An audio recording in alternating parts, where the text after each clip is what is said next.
রাখবেন মুসলমান, আমার দেশে যারা রাজনীতি করে, আমার দেশে যারা রাজনীতি করে, যেই দলেরই হোক না কেন, জনগণের স্বার্থে রাজনীতি করে না, সবাই ক্ষমতার জন্য করে। ঠিক কিনা বলেন? মনে রাখবেন, আপনি কিসের জন্য বাধা দিলেন? কিসের রাজনীতির কথা বলছি আমি, বলেন না? রাজনীতির কথা আমি বলছি না, সেটা বলেন আগে। আপনি 15 বছর ক্ষমতা ছিল, মারছে মুরাজি, তা করার দরকার নাই। তো মারে নাই? আরে বাবা, এটা করার দরকার নাই। আশ্চর্য বিষয়, আমি বুঝাচ্ছি কি আপনি বুঝলেন কি? আগে তো এত অধৈর্য কেন আপনারা, বলেন? বাবা, এই কথা বলা দরকার নাই। এত অধৈর্য কেন আপনারা? ধৈর্য দরকার নাই, কথা বলার দরকার নাই। না, আমি বললাম কি যে রাসূলুল্লাহকে কাফেররা ক্ষমতার প্রস্তাব দিয়েছিল, রাসূল রাজি হয় না। আমরা যদি হইতাম, এক চান্সে রাজি হইতাম, ঠিক না? কারণ আমাদের মধ্যে ক্ষমতার লোভ আছে না নাই? কার না আছে বলেন? তো এই বিষয়টা আলোচনা শেষ করার আগে কাউন্টার দিয়ে দিবেন, অত অধৈর্য হবেন কেন আপনারা? এটা হাদিস কোরআনের কথা। আলোচনা করতে হলে কোরআন সুন্নাহর রীতি হচ্ছে প্রেক্ষাপটকে সামনে রেখে কথা বলতে হয়।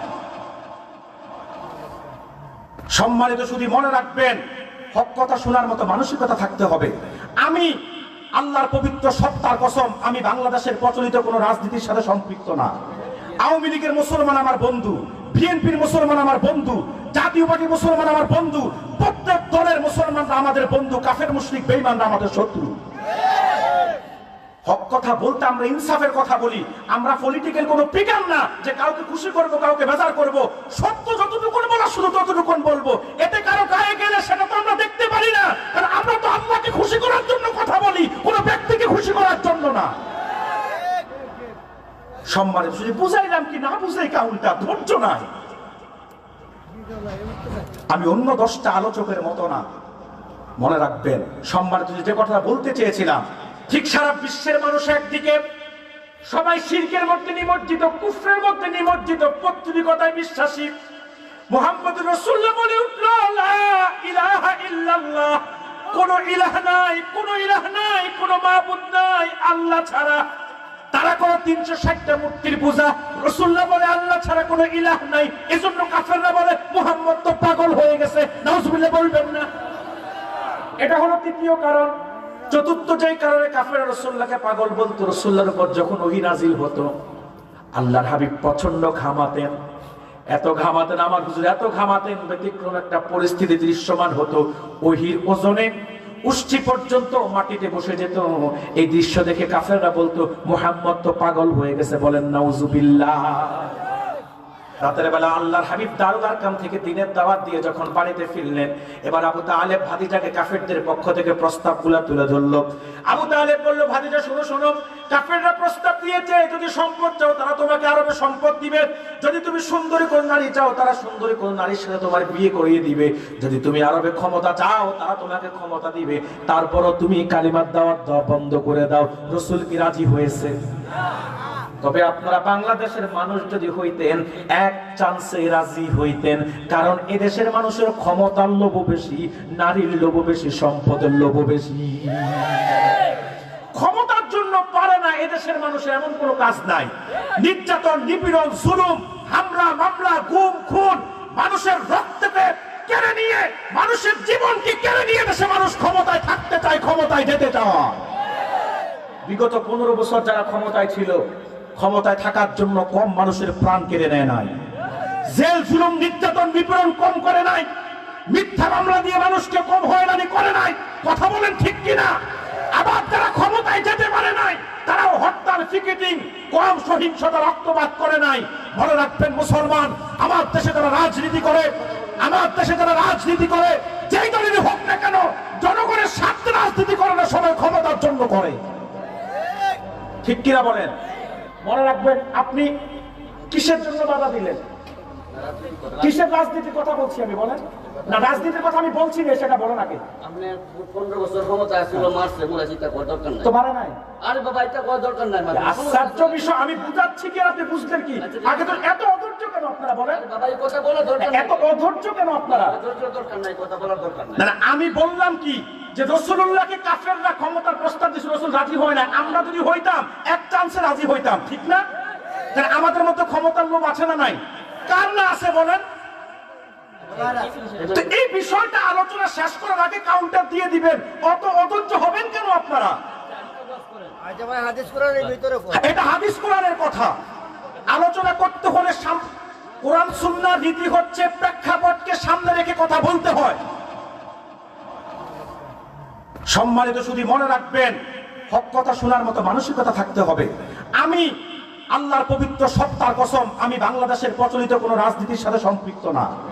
আওয়ামী লীগের মুসলমান আমার বন্ধু, বিএনপির মুসলমান আমার বন্ধু, জাতীয় পার্টির মুসলমান আমার বন্ধু, প্রত্যেক দলের মুসলমানরা আমাদের বন্ধু, কাফের মুশরিক বেঈমানরা আমাদের শত্রু। হক কথা বলতে আমরা ইনসাফের কথা বলি, আমরা পলিটিক্যাল কোনো পিকার না যে কাউকে খুশি করব, কাউকে বেজার করব।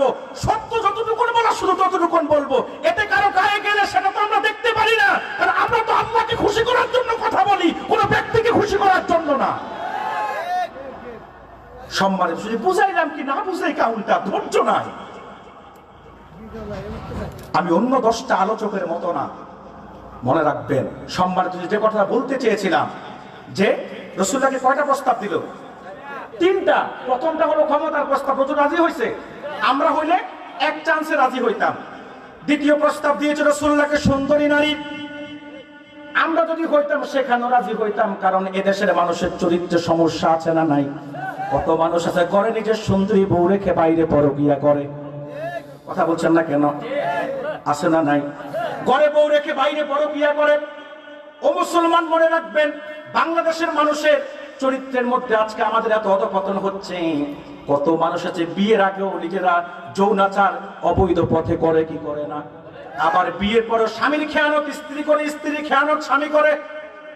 কত স্ত্রী আছে স্বামীর অপরিবর্তে স্বামী কাছে নাই, পর পুরুষের সাথে পরকিয়া করে। আবার কত স্বামী আছে ঘরে বউ রেখে বাইরে পরকিয়া করে। নিজের বউ ভালো লাগে না, অন্যের বউকে ভালো লাগে, এইরকম দুশ্চরিত্র মানুষ আছে না নাই? তো এরা যদি হইতো এক চান্সে রাজি হইতো, কথা বলছেন না কেন? আর সম্পদের লোক এত বেশি আমাদের এখানে বিজয়নগরে যার একটা বাড়ি আছে, এই একটা বাড়িতে তার খায়েশ মিটে না, চিন্তা করে যদি ব্রাহ্মণ বাড়িয়ে তার একটা হইতো, কথা বলছেন না কেন? ব্রাহ্মণ বাড়িয়াতে একটা হলেও খায়েশ মিটে না, চিন্তা করে যদি ঢাকা রাজধানীতে একটা হতো, ঢাকায় একটা হলেও খায়েশ মিটে না, চিন্তা করে যদি আমেরিকায় বেগম পাড়ায় একটা হইতো, কথা বলছেন না কেন? শুধু তাই না, শুধু তাই না, 10তলা বিল্ডিং এর মালিকও চায় তার আরেকটা 10তলা বিল্ডিং এর বিল্ডিং হোক। 10তলা বিল্ডিং হয়ে গেল, বলে না যে আমার বাড়ির চাহিদাটা মিটে গেছে। 5 লাখ টাকা বেতন পেলেও বলে না যে আমার আর বেতন লাগবে না, কথা বলছেন না কেন? সম্পদের চাহিদা মিটে না। তো এরা সম্পদ লুবিরা যদি হইতো এক চান্সে রাজি হইতো, কিন্তু রাসূল রাজি হয় নাই। আল্লাহর হাবিব কঠিন জবাব দিলেন। আল্লাহর হাবিব বলল, চাচা কাফেরদেরকে বলে দিয়েন, কাফেররা যে 3টি প্রস্তাব দিয়েছে আমাকে 3টাই দেওয়া তাদের জন্য সহজ। চাচা কাফেররা আমাকে ক্ষমতার প্রস্তাব দিয়েছে, চাচা কাফেররা আমাকে ক্ষমতায় বসাতে পারবে। চাচা কাফেররা আমাকে সম্পদের প্রস্তাব দিয়েছে, সম্পদ দিতে পারবে, তাদের কাছে অভাব নাই। চাচা কাফেররা আমাকে সুন্দরী নারীর প্রস্তাব দিয়েছে, এটাও তারা দিতে পারবে। চাচা 3টাই দেওয়া তাদের জন্য সম্ভব। চাচা যদি অসম্ভব কিছু কাফেররা আমাকে দেয়, লাউ ওয়াদাআতা শামসা আলা ইয়ামিনি ওয়াল কামারা আলা ইয়াসারি, কাফেররা যদি আমার ডান হাতে আকাশের সূর্যটা তুলে দেয় আর বাম হাতে যদি পূর্ণিমার চাঁদটা তুলে দেয়, তারপরও আমি মুহাম্মদ এক মুহূর্তের জন্য কালিমার দাওয়াত দেওয়া বন্ধ করব না। এই যে আল্লাহর হাবিব কাফেরদের প্রস্তাবে রাজি হয় নাই, ক্ষমতা গ্রহণ করে নাই, সম্পদ গ্রহণ করে নাই, এবং সুন্দরী নারী গ্রহণ করে না, এই জন্য কাফেররা বলল মুহাম্মদ পাগল। এটা ছিল পঞ্চম কারণ। ষষ্ঠ যে কারণে কাফেররা আল্লাহর হাবিবকে পাগল বলতো, তারা দেখলো যারাই ইসলাম গ্রহণ করে সাহাবাই কেরাম, এরা একবার রাসূলুল্লাহর কদমের ছোঁয়া পেয়ে গেলে রাসূলের কদম এরা ছাড়তে আর রাজি হয় না। সাহাবীদেরকে নির্যাতন করলে নির্যাতনকে গ্রহণ করে নেয় হাসি মুখে। সাহাবীদের সম্পদ কেড়ে নিলে সম্পদ দিয়ে দেয়, তারপরেও তারা রাসূলের কদম ছাড়তে রাজি হয় না।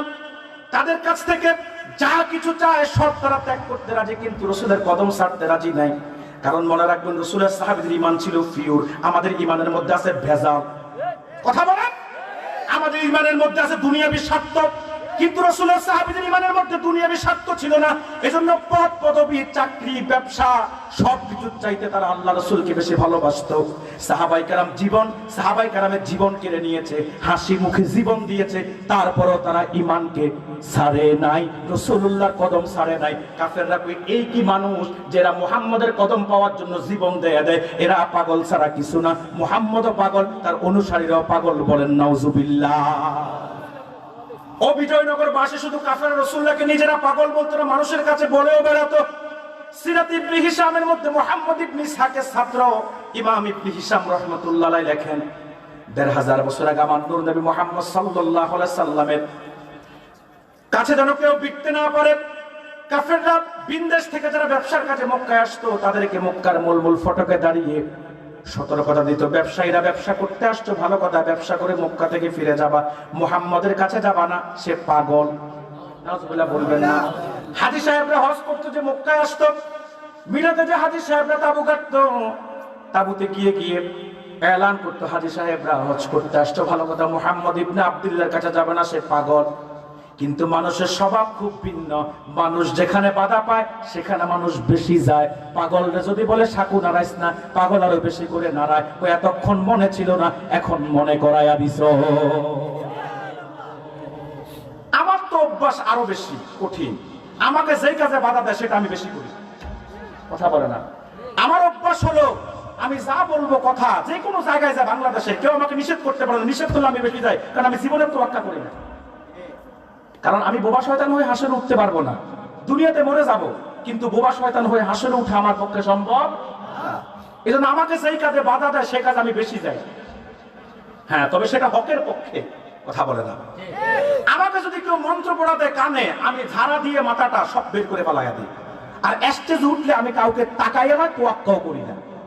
কারণ এই যে চেয়ারগুলো, এগুলো আমানত। আল্লাহ রাসূলের দ্বীনের দায়িত্ব নিয়ে যারা কথা বলবে, বাতিলের সাথে কম্প্রোমাইজ করে, বেঈমানের সাথে কম্প্রোমাইজ করে যারা কথা বলে, তারা আলেম না, আলেম নামে কলঙ্ক, তারা আলেমে তাকি না, তারা হচ্ছে আলেমের সুদ আলাম। বুঝতে পারছেন?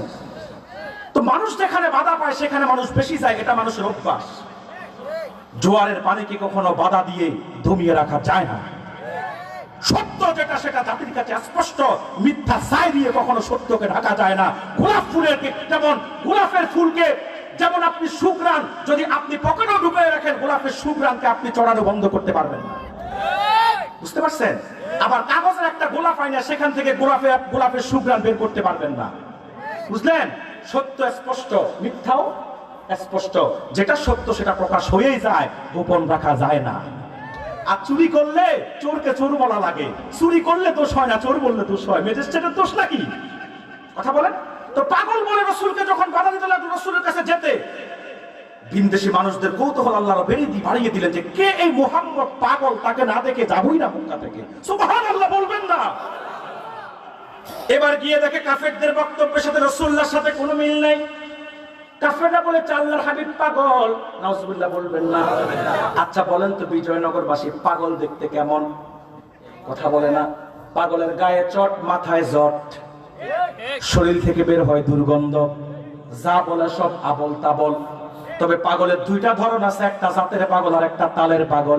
যেটা অরিজিনাল মস্তিষ্ক বিকৃত, ওটা হলো জাতের পাগল। আর কিছু আছে পাগল না কিন্তু পাগল সাজে। ঠিক না? গায়ে শট, লাল শালু পয়রা, জটওয়ালা চুল নিয়ে কয়েক হাজার দানা তসবিহ, নামাজ নাই, রোজা নাই, পর্দা নাই। ঠিক কিনা বলেন? এখন আল্লাহর হাবিবের গায়ে চট নাই, মাথায় কোনো জট নাই, বরং রাসূলুল্লাহ চুলগুলো ভাবলি চুল, এত সুন্দর, এত সুন্দর ভাবলি চুল আমার নূর নবী।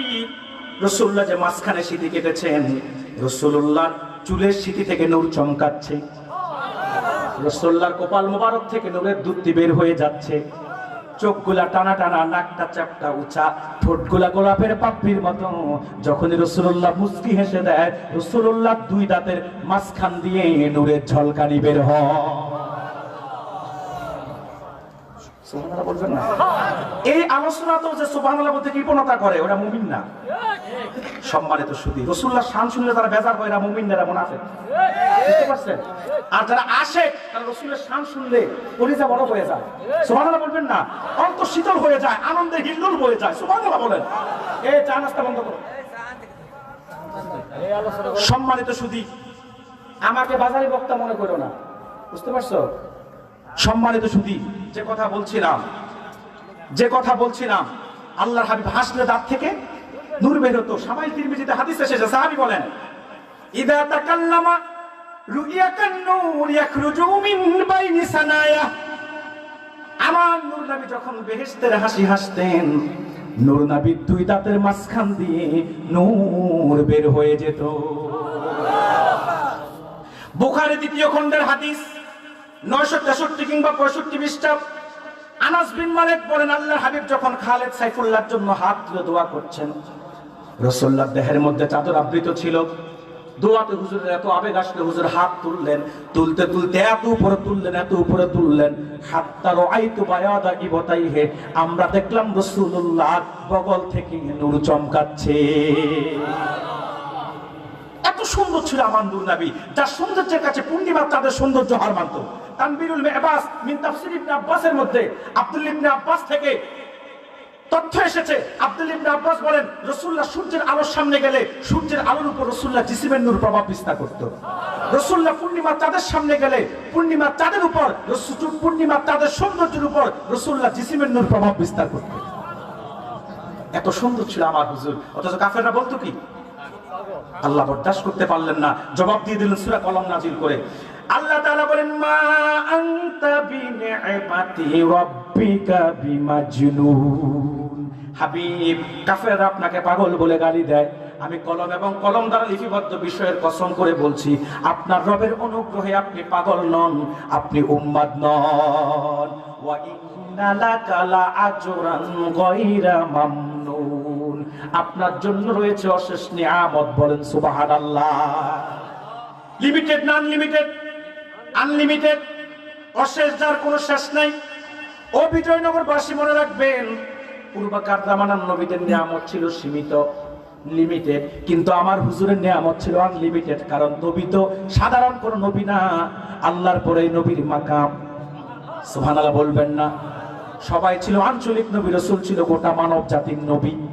সুবহানাল্লাহ বলবেন না? ভাইরা আমার, আল্লাহ বলে, হাবিব আপনার জন্য রয়েছে অশেষ নিয়ামত। তাফসীর এবং হাদিসের কিতাবগুলো যখন ঘাটবেন দেখবেন, কিংবা মুহাক্কিক উলামায়ে কেরামদের বয়ান যখন শুনবেন দেখবেন, আমার নূর নবীকে আল্লাহ তাআলা এত নিয়ামত দিয়েছে যার ধারে কাছে পূর্বকার কোন নবীরাও নাই। সুবহানাল্লাহ বলবেন না? এত নিয়ামত দিয়েছে। রাসূলুল্লাহকে আল্লাহ দিদার দিয়েছেন। মুসা নবী দিদার চাই, আল্লাহ আমাকে তোমার দিদার দাও। আল্লাহ কয়, লাং তারানি, মুসা দেখতে পারবা না। মুসা নবী মানেও না। আল্লাহ কয়, ঠিক আছে আসো তুর পর্বতে। গেল মুসা তুর পর্বতে। এবার তুর পর্বতে মুসা যখন যায়, মুসা তুর পর্বতে যাওয়ার পরে আল্লাহ যখন 70,000 নূরের পর্দার একটা নূরের পর্দার সামান্য একটু ঝলকানি দেখালেন, তুর পর্বত জ্বলে পুড়ে ছাই। মুসা নবী বেহুশ হয়ে গেলেন। সেদিন আল্লাহ শুধু মুসাকে রক্ষা করেছেন একটা মাত্র কারণ, সেটা হলো মুসা নবীর পৃষ্ঠদেশে নূরে মুহাম্মদী ছিল। আর নূরে মুহাম্মদীর উসিলায় বরকতে হযরত মুসাকে আল্লাহ সেভ করে দিয়েছে। এত নিয়ামত আল্লাহর হাবিবকে দিয়েছে। মুসা দেখতে চেয়েও আল্লাহকে দেখতে পারে না, কিন্তু আল্লাহ তার হাবিবকে আরশুর রহমানে দাওয়াত করে নিয়ে কপালের দেওয়া চোখ দিয়ে দেখা দিয়েছেন। ভণ্ড মৌলবীরা যতই বলুক না কেন, রাসূলুল্লাহকে দেখে নাই। কিন্তু আমরা যারা আহলুস সুন্নাত ওয়াল জামাতের অনুসারী, আমরা বলি আমার হুজুর আমার আল্লাহকে দেখেছেন। সেটা স্বপ্নে নয়, সরাসরি কপালের দেওয়া দুই চোখ দিয়ে। ঠিক কিনা বলেন? এত নিয়ামত আল্লাহ তার হাবিবকে দিয়েছেন।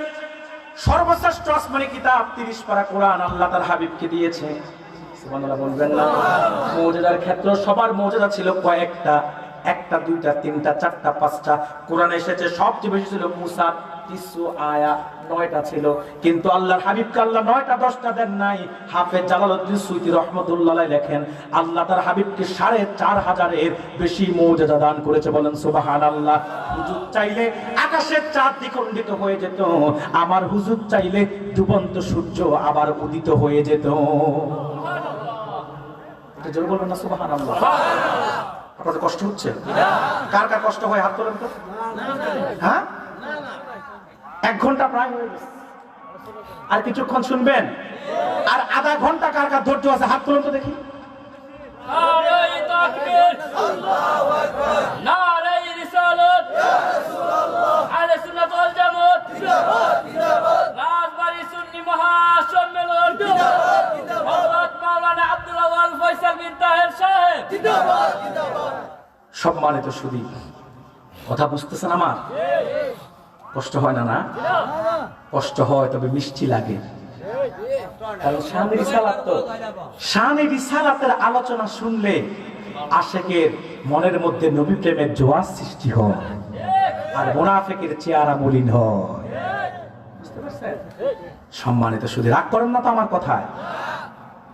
আমাকে ভালোবাসবেন, ফিডব্যাকটা ভালোবাসা পাবেন, আর আমার সাথে রাগ করবেন, কষ্ট ছাড়া কপালে কিচ্ছু নাই। বুঝতে পারছেন? সম্মানিত শুধু, তবে বুঝে রাগ করলে কষ্ট আমি পাই না। কেউ যদি না বুঝে রাগ করে তখন আমার মনটা কষ্ট লাগে খুব, এবং বদদোয়া আসে, যদিও বদদোয়া কাউকে দিই না, কিন্তু বদদোয়া চলে আসে তখন। সম্মানিত শুধু, যে কথা বলছিলাম, আল্লাহ তার হাবিবকে কি দিছে? অশেষ এত দিছে যার কোনো শেষ।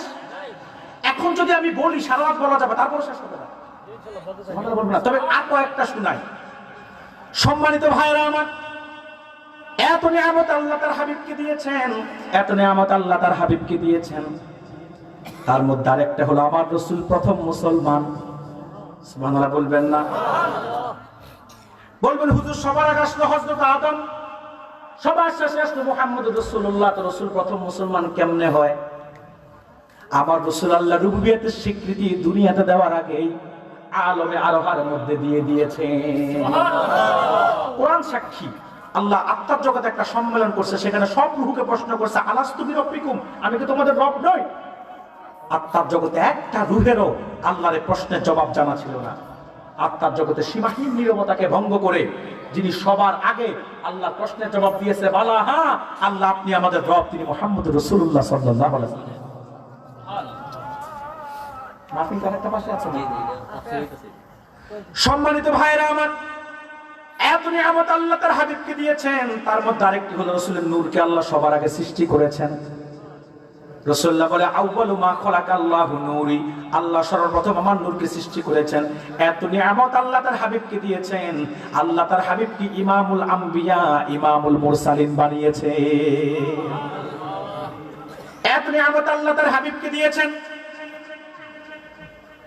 পূর্বকার জামানার নবীদেরকে ওহীর জন্য নির্দিষ্ট স্থানে যেতে হতো, যেমন মুসা নবীকে 40 দিন তুর পর্বতে চিল্লা দিতে হয়েছে, হযরত ঈসাকে বাইতুল্লাহ হামে যেতে হয়েছে, কিন্তু আমার নূর নবীকে ওহীর জন্য কোথাও যেতে হয় নাই।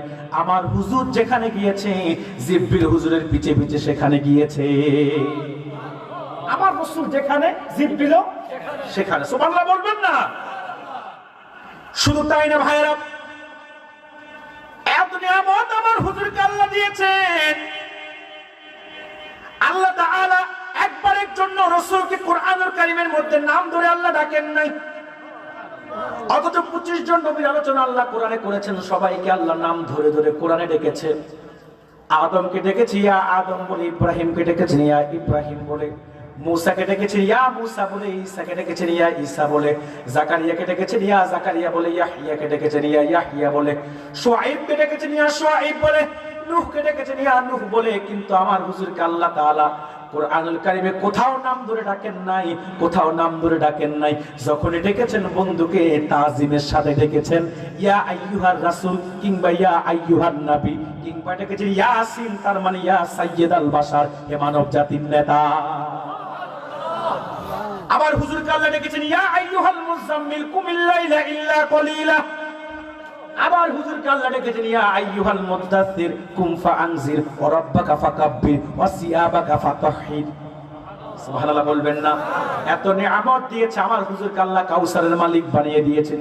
ইন্না আ'তাইনাকাল কাউসার, আল্লাহ বলে হাবিব নিশ্চয় আপনাকে কাউসার দান করেছে। কি এ কাউসার? হুজুর বলেন আহলা মিনাল আসল, আতিয়াবু মিনাল লাবান, আতিয়াবু মিনাল মেশ, আতিয়াবু মিনাল লাবান, আতিয়াবু মিনাল মেশ, আহলা মিনাল আসল, যেটা দুধের চাইতো সাদা, মধুর চাইতো মিঠা, মেশকের চাইতো সুঘ্রাণ।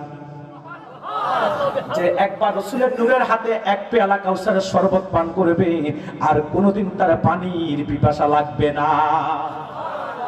এত নিয়ামত দিয়েছে, সব নবী থাকবে হাসরে আরশের ছায়া, আরশের নিচে, কিন্তু আমার নূর নবীকে আল্লাহ অন্যদের সাথে আরশের ছায়া রাখবেন না। আল্লাহ তার হাবিবের জন্য একটা স্পেশাল মঞ্চ বানাবেন, আল্লাহ তার হাবিবের জন্য একটা স্পেশাল স্টেজ বানাবেন, যার নাম হবে মাকামে মাহমুদ, যেটা আরশের নিচে হবে না, যেটা হবে আরশে আজিমের মধ্যে। এত নিয়ামত আল্লাহ তার হাবিবকে দিয়েছেন, শব্দ রাসূল নামের সাথে আল্লাহ যুক্ত করে দিয়েছেন। বিজয়নগরবাসী লাখের উপর নবী রাসূল কেউ নামের সাথে শব্দ রাসূল যুক্ত করতে পারে নাই, সে কেউ নামের সাথে শব্দ রাসূল যুক্ত করতে পারে নাই। মুসাও রাসূল ছিল, ঈসাও রাসূল ছিল, কিন্তু মুহাম্মদের নামের সাথে আল্লাহ রাসূলুল্লাহ যুক্ত করে দিয়েছে। একমাত্র এই অথরিটি রাসূল ছাড়া আর কোন নবী পায় নাই। এত নিয়ামত দিয়েছে আল্লাহ তার হাবিবকে। আল্লাহর পরেই আল্লাহ তার রাসূলের মাকাম রেখেছেন, সুবহানাল্লাহ বলবেন না? আল্লাহর পরে আল্লাহ রাসূলের মাকাম। লাখের উপর নবী রাসূলের মধ্যে স্পেশাল 313 জন রাসূল, সবার মর্যাদা সমান নয়। 25 জনের আলোচনা আল্লাহ কোরআনে করেছেন। আবার এই 25 জনের মধ্যে সবার মর্যাদা সমান নয়, এদের মধ্যে 5 জনকে আল্লাহ তাআলা উলিল আজম পয়গম্বর বানিয়েছেন। এই 5 জনের মধ্যেও সবার মর্যাদা সমান নয়। যিনি সবার সেরা, সবার নেতা, যিনি সবার নেতা, তিনি হলো মুহাম্মদুর রাসূলুল্লাহ সাল্লাল্লাহু আলাইহি সাল্লাম। আল্লাহর পরে যার মাকাম, যিনি সৃষ্টির মধ্যে সবচেয়ে সেরা সৃষ্টি, দামি সৃষ্টি। শুধু কি তাই? এত নিয়ামত যে আল্লাহ জিকির বন্ধ হবে কিন্তু রাসূলের জিকির বন্ধ হবে না। একটু খটকা লাগলো না? কথা বলো না যে আল্লাহ জিকির বন্ধ হবে, রাসূলের জিকির বন্ধ হবে না, একটু খটকা লাগলো না? প্রমাণ দিবেন? কথা বলে না। কিয়ামত যখন হয়ে যাবে আর কিছু কি বাকি থাকবে? সব কিছু শেষ হয়ে গেলে আল্লাহকে ডাকার মতো কি আর কিছু আছে? মানুষ, জিন, ফেরেশতা, গাছপালা, মাছ, পশু পাখি কেউ নাই। তার মানে আল্লাহ জিকির বন্ধ। কিন্তু কিয়ামত হয়ে গেল আল্লাহ আছে না নাই? আল্লাহ আছে মানে রাসূলের প্রতি দুরূদ চলছে কি চলছে না? কারণ আল্লাহ নিজেই তো বলছে ইন্নাল্লাহা ওয়া মালাইকাতিহি। কথা বলছেন না কেন? আল্লাহ নিজে দুরূদ পড়ে, ফেরেশতাদেরকে দিয়েও পড়ান। ইউসাল্লুনা আলান নবী, রাসূলের প্রতি আল্লাহ নিজেও দুরূদ পড়ে, ফেরেশতাদেরকে দিয়েও পড়ান। এখন ফেরেশতারা নাই, তাদেরটা বন্ধ হয়েছে। মানুষেরটা নাই, তা মানুষ নাই, তাদেরটাও বন্ধ হয়েছে। আল্লাহ তো চিরঞ্জীব, তিনি আছে মানে রাসূলের দুরূদ চালু আছে। শুধু কি তাই? এত নিয়ামত আল্লাহ আমার দুনিয়াকে দিয়েছে, এত দিয়েছে, এত দিয়েছে, আর সে আজিমের মধ্যে নিজের নামের সাথে বন্ধুর নামটা লিখে রাখছে। শুধু কি তাই? আব্দুল হক মুহাদ্দিস দেহলভী রাহমাতুল্লাহ আলাইহি, আমার প্রত্যেকটা কথার ভিতরে রেফারেন্স আছে, কারো বুঝতে সমস্যা হলে রেফারেন্স গুলো মিলাইয়া দেখবেন। আব্দুল হক মুহাদ্দিস দেহলভী রাহমাতুল্লাহ আলাইহি মাদারিজুন নবুওয়াতের মধ্যে লিখেছে, জান্নাতের প্রতিটা বৃক্ষের পাতায় পাতায় আল্লাহ তার নামের সাথে বন্ধুর নাম লিখে রেখেছে। শুধু তাই না, শুধু তাই না, ইমাম জালালউদ্দিন সুয়ুতী রাহমাতুল্লাহ আলাইহি খাসাইসুল কুবরার মধ্যে লেখেন, জান্নাতের প্রতি রুমে রুমে দরজায় দরজায় আল্লাহ তার নামের সাথে বন্ধুর নাম লিখে রেখেছেন। এখন আল্লাহ লিখছে, দোষ হয় না, আমরা লিখলে দোষ হবে? তাহলে এই জন্য আমরা আহলুস সুন্নাত ওয়াল জামাতের মানুষ যারা, আমরা যখন বলি নারায়ে তাকবীর, তখন বলি নারায়ে রিসালাত। এখানেও দেখবেন অনেক মনীষী আমরা শিরকের গন্ধ খোঁজে, বলে না? আবার বলে আল্লাহর নামের সাথে রাসূলের নাম লিখা যাবে না। আমরা বলি যার বগলে শুক্তির পোটলা, ওটা যেখানে যায় এখানে শুক্তির গন্ধ খোঁজে, ঠিক না? যার মধ্যে চুরি আছে, সে চুরির কথা শুনলে তার গা চুলকায়। তো এটা দোষ কি? কথা বলে না। চুরির কথা যে বলছে তার, নাকি চুরি যে করছে সে? তো রিসালাতের স্লোগান শুনলে যারা নাক ছিটকায়, শিরকের গন্ধ খোঁজে, বুঝতে হবে তাদের মধ্যে শিরকে ভরা। মনে রাখবেন, রাসূলুল্লাহ শান খুঁজে পেতে বলে আশেকের চশমা লাগে, নজদিয়ার ওহাবিদের চশমা দিয়ে রাসূলের শান খুঁজে পাওয়া যায় না। এই জন্য যারা বাংলাদেশে আল্লাহর হাবিবের সম্মান খুঁজে পায় না, রাসূলের মুহাব্বত, আজমত, তাজিমের কথা শুনলে যারা শিরক, কুফর, বেদাতের তুকমা দেয়, আমি বলবো তোমাদের চশমার গ্লাস পাবে না। কিনা বলেন?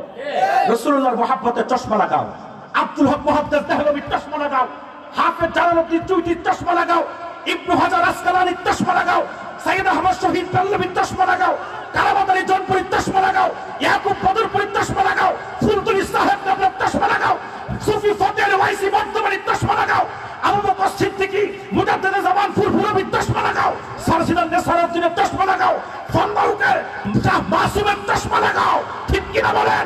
আব্দুল সাত্তার নকশবন্দির চশমা লাগাও, সোনাকান্দার আব্দুর রহমান হানাফির চশমা লাগাও।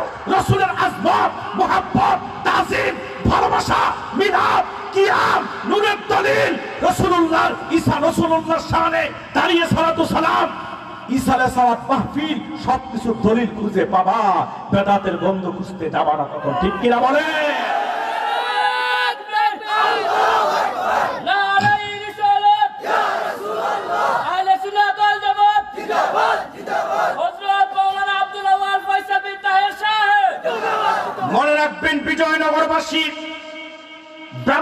নরসিংদীবাসী মনে রাখবেন, আকীদা স্পষ্ট করেন। আমরা যারা খাঁটি আহলে সুন্নাত ওয়াল জামাত, আমাদের শত্রু দুই দিকে। কয় দিকে? আমরা যারা খাঁটি আহলে সুন্নাত ওয়াল জামাত, আমাদের শত্রু দুই দিকে। একদিকে হচ্ছে নজদি, আরেক দিকে হচ্ছে কট্টরপন্থী বেদাতি। বলবেন কিভাবে? কষ্ট আসে না? আমাদের শত্রু দুই দিকে। একদিকে হচ্ছে ওহাবি যারা, তারা আমাদের শত্রু। আরেকদিকে যারা সুন্নিয়তকে কলঙ্কিত করেছে, তারা আমাদের শত্রু। যারা আহলে সুন্নাত ওয়াল জামাতের ব্যানার ব্যবহার করে অহরহ শিরক কুফর করে যাচ্ছে, যারা আহলে সুন্নাত ওয়াল জামাতের ব্যানার ব্যবহার করে নারী পুরুষ অবাধে মেলামেশা করে, ঢোল বাজায়, তবলা বাজায়, জিকিরের নামে ভণ্ডামি করে, যারা মাজারে গিয়ে সাজদা দেয়, তারা আহলে সুন্নাত না, তারা হলো বেদাতি। তাদের সাথে জনপুর, পুরপুরা, সানসিনা, সোনাকান্দা, ফান্দাউক, ফুলতলি খাঁটি সুন্নিদের কোনো সম্পর্ক থাকতে পারে না। আপনারা কি আমার সাথে একমত? কারা কারা হাত তুলে আল্লাহকে দেখান।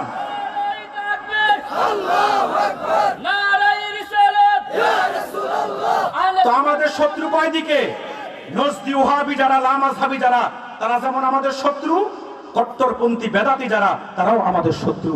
আমাদের পরিচয়, আমরা ওহাবিও হব না, বেদাতিও হব না, আমরা হব খাঁটি আহলে সুন্নাত ওয়াল জামাত। আমাদের পরিচয় কি বলুন?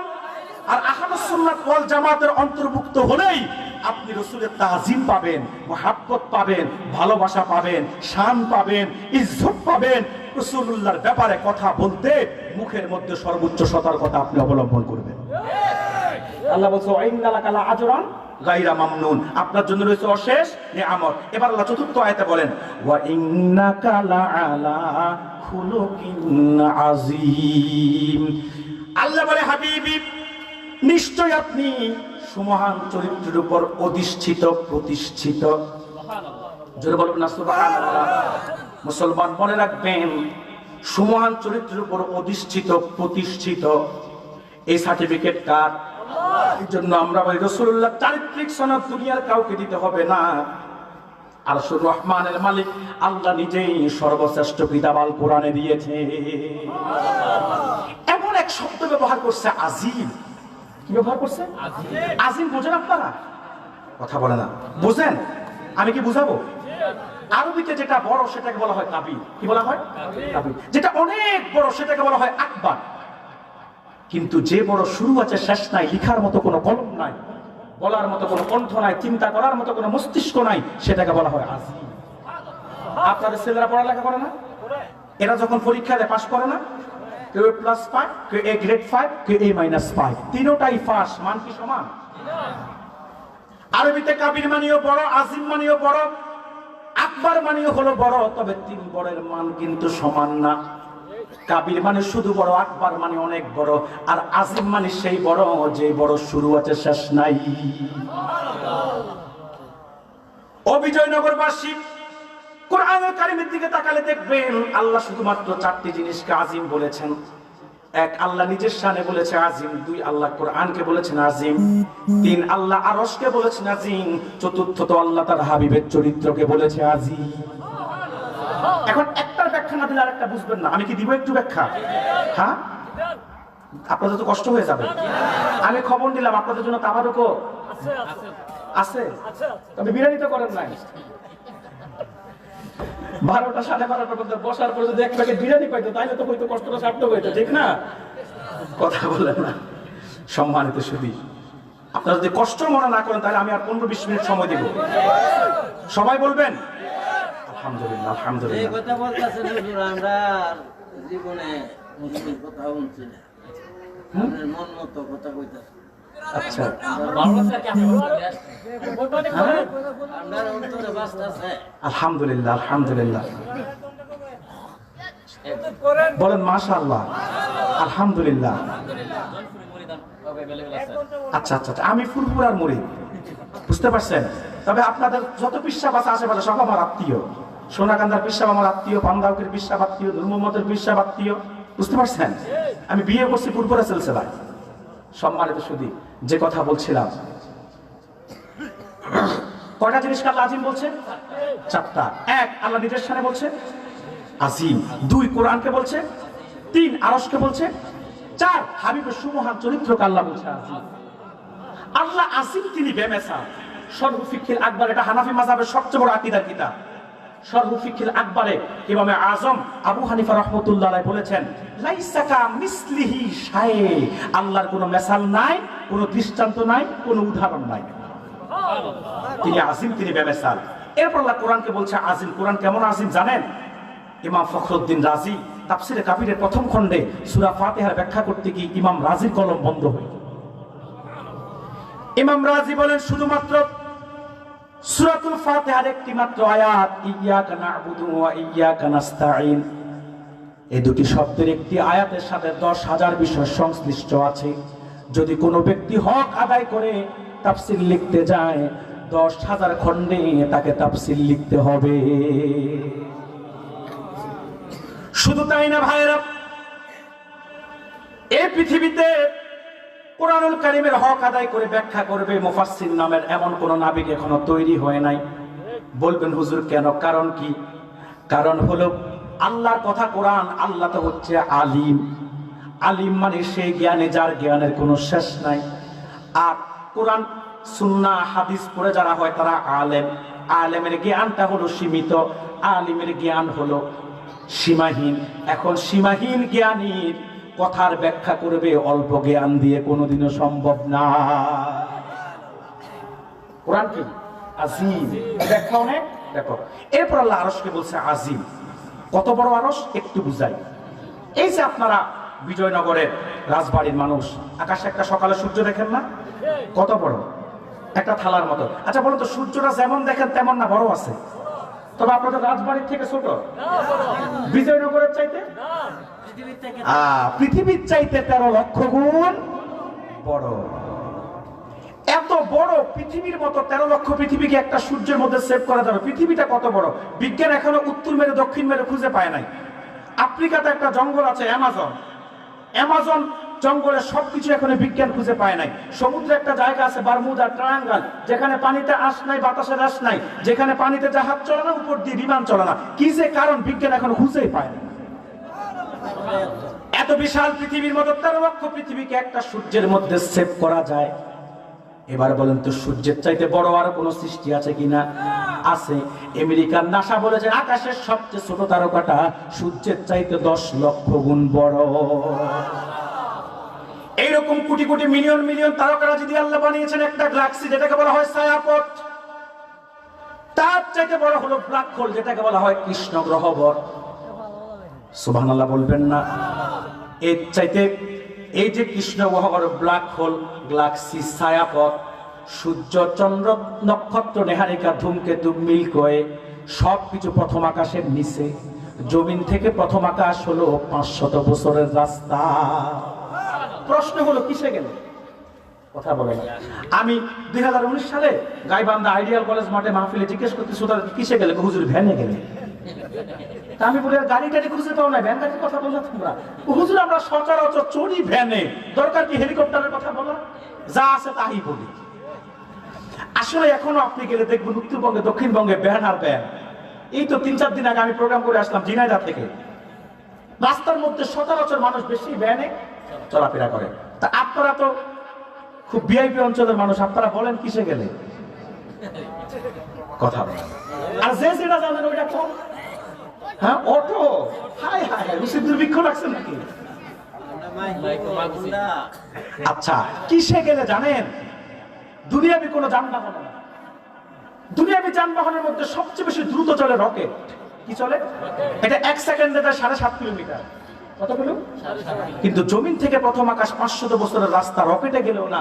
আলোর গতিতে আলো 1 সেকেন্ডে যায় 1,86,000 মাইল।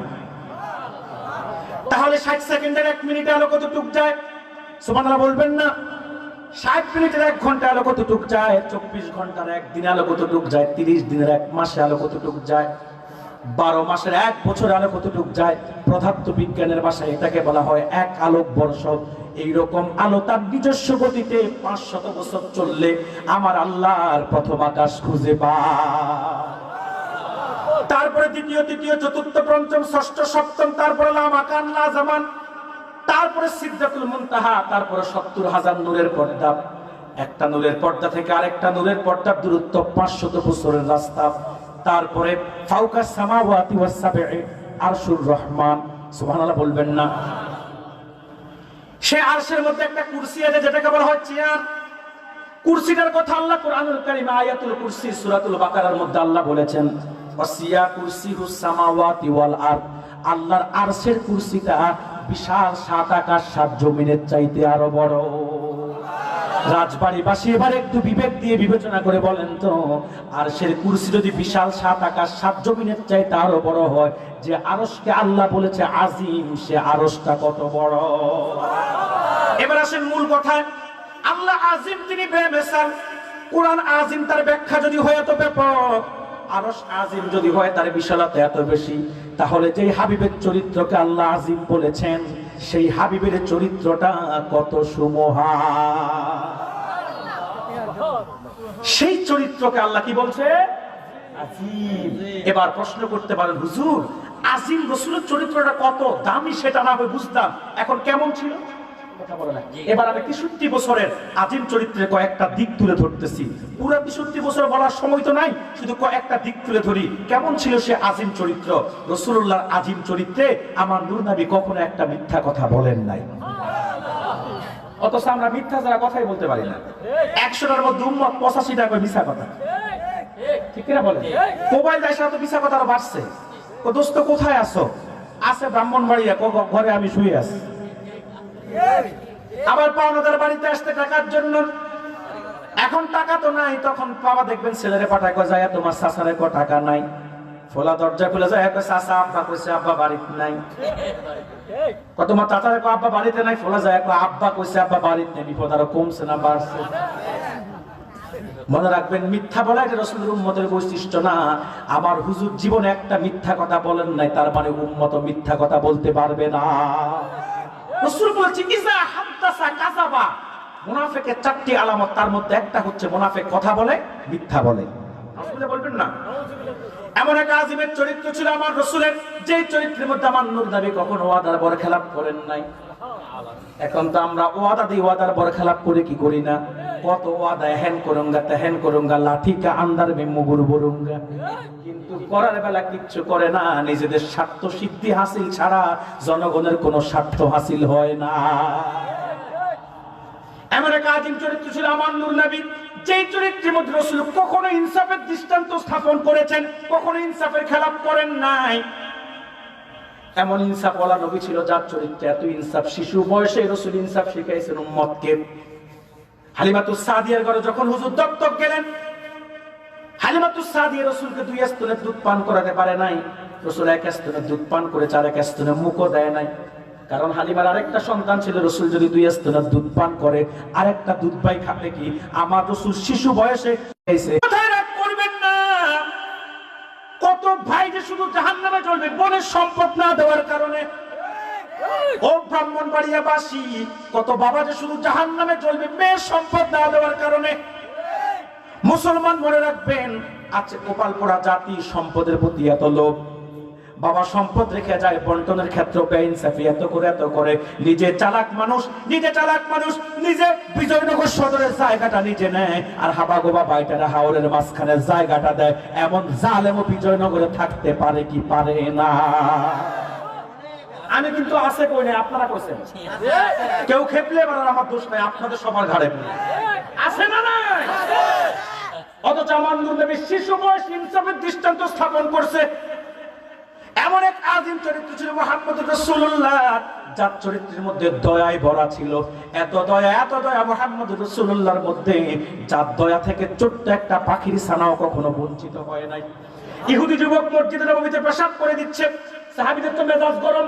আল্লাহর হাবিব বলে, সাহাবীরা মেজাজ গরম করো না, সে পেশাব করতেছে করতে থাক।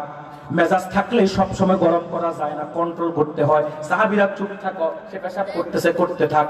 পেশাব যখন শেষ হয়ে গেল, এবার হুজুর তাকে ডেকে আনছে, যুবক তুমি যে এই জায়গাটার মধ্যে পেশাব করে দিয়েছো, এটা জানো নি কেমন জায়গা? বলে হুজুর জানি না। বলে এটা এত দামি জায়গা, এখানে আমরা আমাদের আল্লাহকে সেজদা দেই। অথচ তুমি পেশাব করছো। যুবক বলে, হুজুর এত দামি জায়গায় পেশাব করছে, আমারে মানলেন না, তার মানে আপনার চাইতে উদার আর কেউ নাই, পড়ায়া দেন লা ইলাহা ইল্লাল্লাহু মুহাম্মাদুর রাসূলুল্লাহ। এমন এক আজিম চরিত্র ছিল আমার নূর নবী, যে চরিত্রের মধ্যে রাসূলুল্লাহ কখনো আমানতের খেয়ানত করেন নাই। কথা বলছেন না কেন? এখন তো অনেকে কথা কইলে রাগ করবেন, অথচ উম্মতের মধ্যে আমানতের খেয়ানত আছে না নাই? রাসূলুল্লাহর আমানতদারিতা এত বেশি ছিল, রাসূলুল্লাহর কাছে কাফেররা পর্যন্ত তাদের দামি সম্পদগুলা জমা রাখতো। সিরাতের কিতাব খুলেন, কাফেরদেরকে প্রশ্ন করা হলো, তোমাদের নেতা হলো আবু জাহেল, মুহাম্মাদের কাছে রাখো কেন? তোমাদের নেতা হলো আবু লাহাব, উতবা, সাইবা, মুগীরা, আবু সাফওয়ান, তাদের কাছে সম্পদ জমা না রেখে যার ইসলাম গ্রহণ করো নাই, যার বিরোধিতা করো, তার কাছে রাখলা কেন? তো আমাদের নেতা যদিও আবু জাহেল, স্বভাব তো চোর, রাখবো একরকম, ফিরে দিবা আরেক রকম, এই জন্য রাখি না। কথা বলছেন না কেন? আমাদের সমাজও কিছু আছে দেখবেন, জনগণের সম্পদ নিজেরা লুটে পুটে খায়। রিলিফের চাল বরাদ্দ হয় 10 কেজি, জনগণ পায় 7 কেজি, নেতা খায় 3 কেজি। রোডের বদল ব্রিজের মধ্যে বাঁশ দেয়। কথা বলছেন না কেন?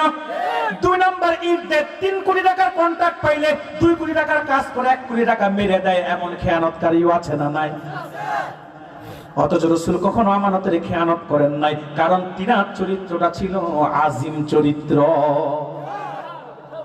হিজরত যখন করবে রাসূলুল্লাহ, হুজুর আলীকে বলে, আলী আমি তো চলে যাচ্ছি আল্লাহর নির্দেশে মদিনায়, কাফেরদের অনেক সম্পদ আমার কাছে জমা, আগামীকাল সকালে আমার হিজরতের সংবাদ পেলে কাফেররা আমাকে না পেয়ে, সম্পদ না পেলে গালিগালাজ করবে। আলী তুমি থেকে যাও, আগামীকাল আসলে যার সম্পদটা তারে বুঝাইয়া দিয়ে সুবহানাল্লাহ বলবেন না? আর আমরা হলে সব নিয়ে ভাবতাম। কথা বলে না? এমন এক আজিম চরিত্র ছিল আমার নূর নবী, যার চরিত্রের মধ্যে ছিল লজ্জায় ভরা। আর আমরা এখন লজ্জা শরমে মাথা খাইছি। কথা বলে না? এত লজ্জাহীনতা এই উম্মতের মধ্যে, মুরব্বী কি বলবো, দুঃখের কথা, নারী পুরুষের আস্ত অবাধে চলাফেরা। ভাই বাড়িতে নাই, ভাবির সাথে বৈশা বৈশা গল্প করে এমন দেবর এই মাঠেও আছে না নাই? আবার শালীর সাথে দেখা করে এমন দুলাভাই এই মাঠে 2-1 আছে না নাই? কথা বলছেন না কেন? জায়েজ না নাজায়েজ? কথা বলছেন না কেন? শুধু তাই না, সব জায়গায় এখন নারী, বাজারে যাবে নারী, আল্লাহর ওলিদের মাজারে গেল নারী আছে না নাই? কথা বলছেন না কেন? শপিং মল গুলোতে তো নারীর জন্য ঢুকাই যায় না। এই তো ফেব্রুয়ারি মাসের আজকে 10 তারিখ, 18 দিন পরে তো মাহে রমাদান। রমজান আসলে দেখবেন ঈদ উপলক্ষে শুরু হয়ে যাবে শপিং করা। পুরুষদেরকে বলবে তোমরা বাচ্চা সামলাও, আমাদেরটা আমরা চয়েস করে আসনি। মনে রাখবেন, ওটার দিকে যাইতেছি, সব বলবো আমি। রোগ যেখানে সেখানে ওষুধ দিতে পারি না, আমার কি হবে সেটা পরে দেখা যাবে, কিন্তু ওষুধ আগে জায়গা মতো দিয়ে যায়। কথা বলে না?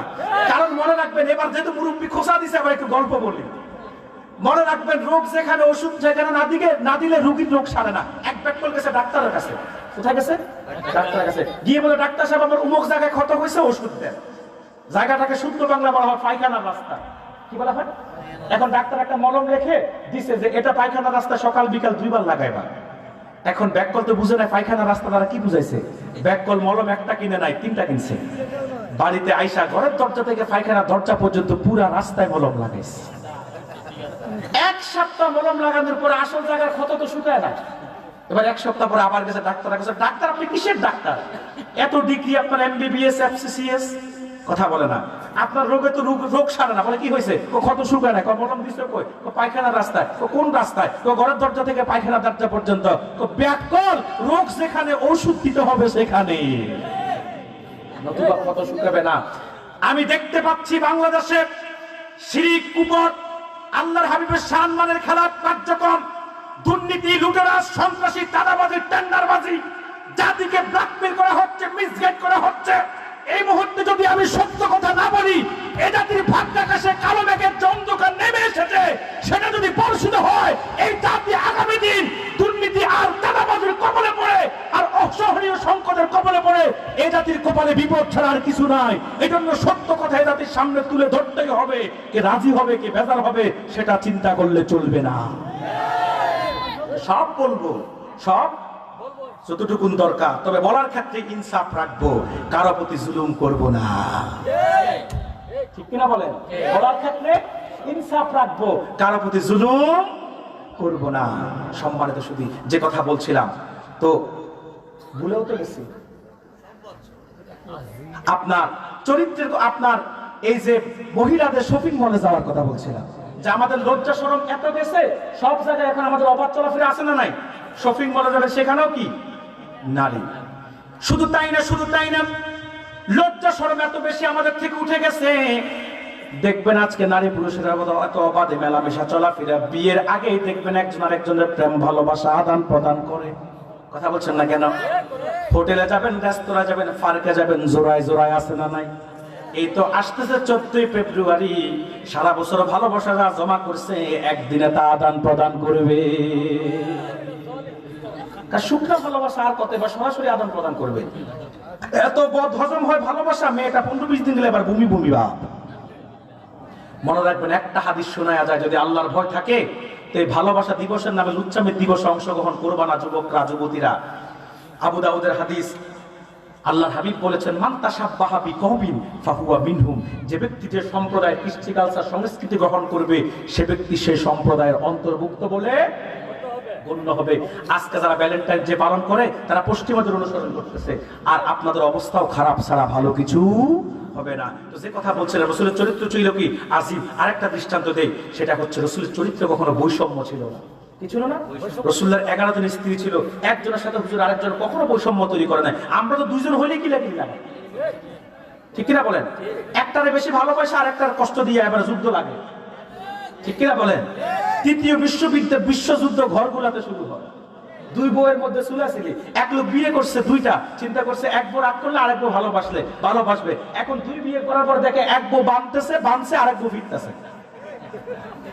বুঝতে পারছেন? তো আপনারা দুইটা হলেও ঠিক রাখতে পারেন না। রাসূলুল্লাহর 11 জন স্ত্রী ছিল, কখনো রাসূল বৈষম্য তৈরি করেন নাই। একদিন বিবিরা সবাই বলতেছে, রাসূলুল্লাহ আপনি কাকে বেশি ভালোবাসেন? আপনারা হলে ঠিকই ছোট বউয়ের কথা বলতেন। বিবিরাও ভাবছে যে হুজুর মনে হয় আজকে আয়েশার কথা বলবে, কিন্তু আল্লাহ হাবিব সাল্লাল্লাহু আলাইহি ওয়াসাল্লাম বলে, বিবিরা শোনো, আজকে বলবো না, আগামীকাল বলবো কাকে বেশি ভালোবাসি। সব বিবিরা ফিরে চলে গেল ঘরে। রাতের বেলা হুজুর সব বিবিদের ঘরে গেল, আর যাওয়ার সময় খেজুর নিল হাদিয়া, বিবিকে দিয়ে বললো, বিবি রে, তোমাকে যে খেজুর গুলা হাদিয়া দিচ্ছে অন্য কোনো বিবিরে কিন্তু বলবা না।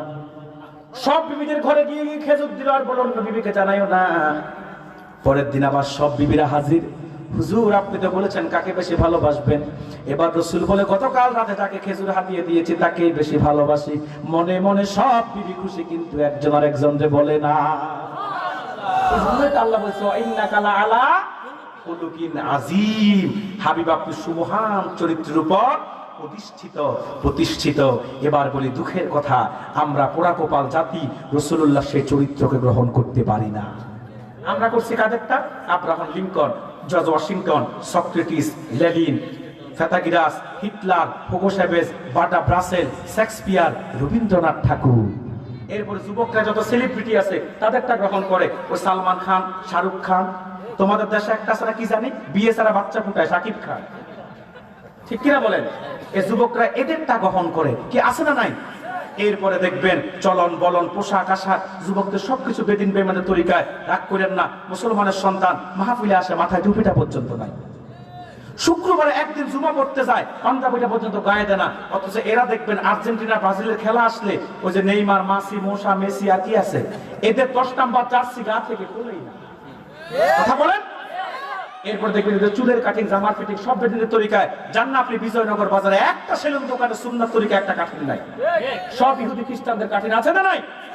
শুধু তাই না, আজকে আমাদের এত পদপতন, সংস্কৃতির ক্ষেত্রে আমরা তা গ্রহণ করছি। পহেলা বৈশাখ, ভ্যালেন্টাইন্স ডে, কথা বলে না, 31st নাইট, ঠিক কিনা বলেন? এরপরে আরো তো কত দিবস আছে, এখন তো সারা বছর দিবস, চকলেট ডে, হাগ ডে, র্যাক ডে, কথা বলে সারা বছর দিবস, ঠিক না?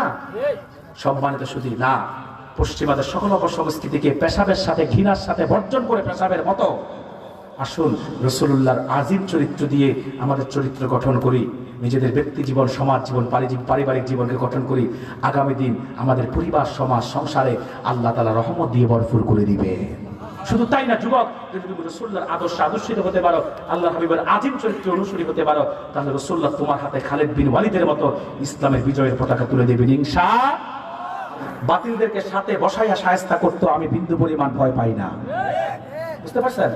তো এই জন্য আমাদেরকে হিসাব করে চলতে হয়। আপনারা যিনি দাওয়াত করেছে আমাকে, আমি আগে একদিন না মিনিমাম কয়েকদিন, কয়েক সপ্তাহ ঘুরেছে ডেটের জন্য। বুঝতে পারছেন? তারপরে আমি অন্য একটা ডেটকে ক্যান্সেল করে বারবার রিকোয়েস্ট করতে করতে করতে করতে করতে আমি অবাক হয়ে গেছি যে একটা কমিটি এমন কেন হয় যে হুজুরের ডেট নাই, থাক, কিন্তু কতবার যে ফোন করছে তার হিসাব নাই। আমি চিন্তা করে দেখছি না দিয়ে উপায় নাই, এরা ছাড়বে না না দেওয়া ছাড়া। এরপরে যাইয়া চান্দুরাতে আমার সাথে এক গ্রুপ যায় দেখা করছে। আমি সিলেট যাচ্ছি মাহফিলে, এক গ্রুপ গেছে। আমি তখন আমার যতটুকুন পরীক্ষা করার দরকার সবটুকুন পরীক্ষা করে যখন আমার বুঝে ধরছে হ্যাঁ এরা আমাদের মোয়াফেক, তখন যাই আমি ডেটটা দিয়েছি। বুঝতে পারছেন? তবে হ্যাঁ, আজকে আসার পর আমি বুঝতে পারলাম যে সত্যিকার অর্থে আসলে আমরা না এসে মাঝে মধ্যে ভুল করি। আল্লাহর কোরআনের কথা বললে আসলে দেশের মানুষ গ্রহণ করে। আর আমরা যখন হক কথাগুলা, কোরআন সুন্নাহর কথাগুলা বলবো, তখনই যারা নাচানাচি করে, কিচ্ছা কাহিনী করে সময় পার করে, বড় বন্ডা বান্ডিল নিয়ে যায়, এদের বান্ডিল নেওয়া বন্ধ হয়ে যাবে।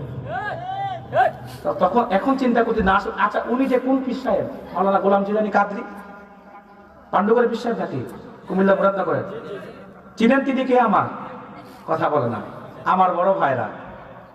বুঝতে পারছেন? পীর সাহেব যে করে আত্মীয়তা করছে, আমি একই করে আত্মীয়তা করছি। তিনি বড়জন, আমি মেজজন। বুঝতে পারছেন? মাওলানা গোলাম জিলানী পাণ্ডুগড়ের পীর সাহেব, তিনি আমার আপন বড় ভাইরা এবং আমার বিয়ে তিনিই করাইছেন। বুঝতে পারছেন? আমি বারবার তাকাচ্ছি আর সন্দেহ করতেছি যে কে জানে তিনি কোথায় আসবে, কোথায় চর ইসলামপুরে আসবে। আপনারা যাবেন ইনশাআল্লাহ, খুব ভালো আলোচনা করে, চমৎকার আলোচনা করে। আপনারা যাবেন, সবার দাওয়া, যাবেন আলহামদুলিল্লাহ। সম্মানিত সুধী, যাই হোক, আপনাদের ভালোবাসা আমার কাছে খুব ভালো লেগেছে। তবে একটা বিষয় সমাধান করে দেই। আমার এক ভাই না বুঝে আমার উপর একটু রাগ করছিল। তিনি আমাকে বুঝে নাই, চিনে নাই। তবে আশা করি একবার চিনছে তো আর জীবনও আর এই ভুল তিনিও করবে না। কারণ হচ্ছে কি, যখন তিনি আমাকে চিনবে তখন বুঝবে তিনাদের দুঃসময়ে কেউ কথা বলে নাই, আমরা বলেছি। বাংলাদেশে এখন অনেকে সত্য কথা বলতে ভয় পায়, কিন্তু আমরা ভয় পাই না। সুন্নাহ টিভি চার্জ দিয়ে ফেসগুলোতে দেখবেন, বর্তমানে অন্তর্বর্তীকালীনে যিনি আছে তিনার সমালোচনা করতো, আমরা বিন্দু পরিমাণ পিছপা হই না। কারণ আমাদের নির্দিষ্ট কোনো দল নাই। আমি রাজনীতিকে মোটেও পছন্দ করি না, আমি রাজনীতির সাথে সম্পৃক্ত না। বুঝতে পারছেন? তো ভাইকে বলবো, আপনি বুঝতে পারেন নাই, আমি বুঝাতে গিয়েছি। তবে হ্যাঁ, বিগত কালে যারা ছিল অপরাধ করে নাই, আগামীতে যারা আসবে তারা কি সব পিসা বুঝলে বসবে না। তো এই জন্য বিষয় বুঝার পরে রাগ করবেন, তবে মনে কষ্ট রাখেন না। আল্লাহ আমাদেরকে বুঝার তৌফিক দান করুন, বলি আল্লাহুম্মা আমিন। কারণ আমি চলে যাবো, তিনি রাগ করলে বলবে হুজুর তো আমাকে কত বকাঝকা দিয়ে গেল, বা পাবলিকও খেপে থাকবে না। আপনারা ওনার প্রতি কোনো কষ্ট রাখবেন না। তিনি হয়তো স্বাভাবিক, তিনারা তো এখন মাজলুম, কথা বলে না। একজনের অপরাধ 14 জনের গায়ে গিয়ে ঠেকছে, ঠিক না? তো এই জন্য কষ্ট লাগে। তো কষ্ট থেকে হয়তো বলছে হুজুর কিছু বললেন না, ঠিক না? তো এটার জন্য আপনারা তিনার উপরে কেউ রাগ করা যাবে না। আমি যা রাগ করছি, আদরে সাদরে শাসন যা করার আমি করে ফেলছি। জ্ঞানীর জন্য আমার কথার এক একটা ইঙ্গিত যথেষ্ট, ঠিক না?